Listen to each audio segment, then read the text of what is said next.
Who should we marry and who should we not marry? That's a question I suppose every culture and religion deals with in some form or another. Pinning down an ironclad rule has never been easy, if at all possible. But that doesn't stop people from trying. One thing is for certain, though. People will generally marry who they marry, often regardless of tribe or religion. Hello, I'm Stuart Baskin, pastor of First Presbyterian Church of Tyler, Texas, and this is your daily devotional for Tuesday, January 11th, 2022. A quick recap is in order here. The books of Ezra and Nehemiah, very likely originally one longer book, tell the story of the return of the exiles from Babylon. Three themes dominate these books: rebuilding the temple, rebuilding the walls of Jerusalem, and reconstituting the people of Israel themselves.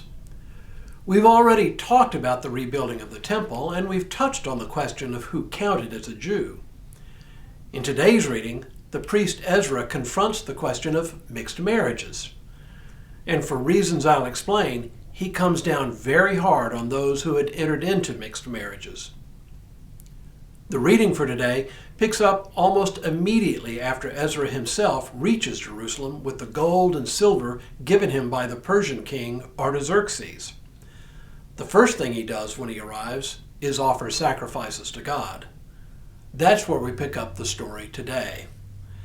After these things had been done, the officials approached me and said, "The people of Israel, the priests and the Levites, have not separated themselves from the peoples of the lands with their abominations, from the Canaanites, the Hittites, the Perizzites, the Jebusites, the Ammonites, the Moabites, the Egyptians, and the Amorites. For they have taken some of their daughters as wives for themselves and for their sons. Thus the holy seed has mixed itself with the peoples of the land, and in this faithlessness the officials and leaders have led the way." When I heard this, I tore my garment and my mantle, and pulled my hair from my head and beard, and sat appalled. Then all who trembled at the words of the God of Israel because of the faithlessness of the returned exiles gathered around me while I sat appalled until the evening sacrifice. This episode continues on through the end of the book of Ezra, and in great detail.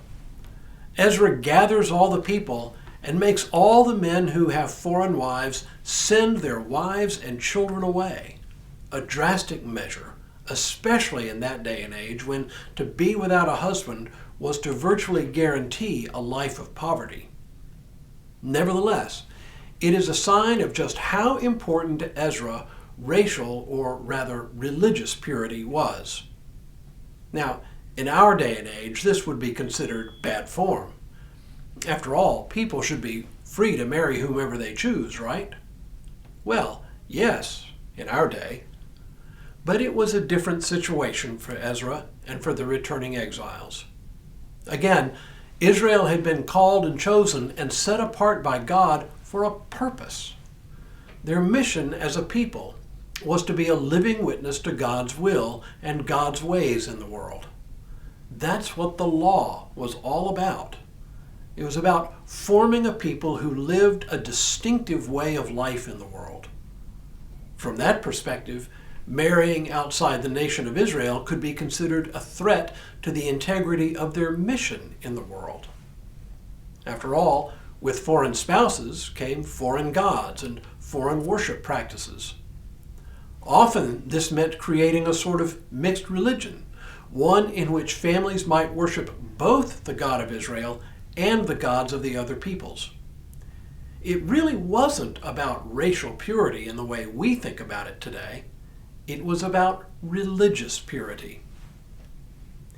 It would be easy from our distant remove from this period in history to assume that Israel always maintained strict religious boundaries.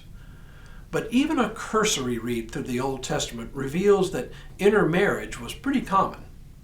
Think Ruth, the Moabite woman who returns to Bethlehem with her mother-in-law Naomi and marries Boaz and becomes the great-grandmother of King David and thus is in the family lineage of Jesus. And think of David's wife Bathsheba, a Hittite woman. not to mention King Solomon, who had wives from many nations. What we see play out in the Old Testament is an unresolved internal debate about the relationship between Israel and other nations. In some parts of the Old Testament, marriage between Jews and non-Jews seems normal, while in other parts, including Ezra, marriage to non-Jews is a serious matter. I read this story today not as an example of the importance of maintaining strict religious boundaries in marriage, but as an example of the importance of remembering our mission in the world. Unlike ancient Israel, our mission does not depend on strict marital boundaries, but rather upon our constant focus on God's mission in the world, no matter who we marry. Tomorrow, we meet Nehemiah. But for now, may God continue to bless you and keep you in all that you do this day and in all the days ahead.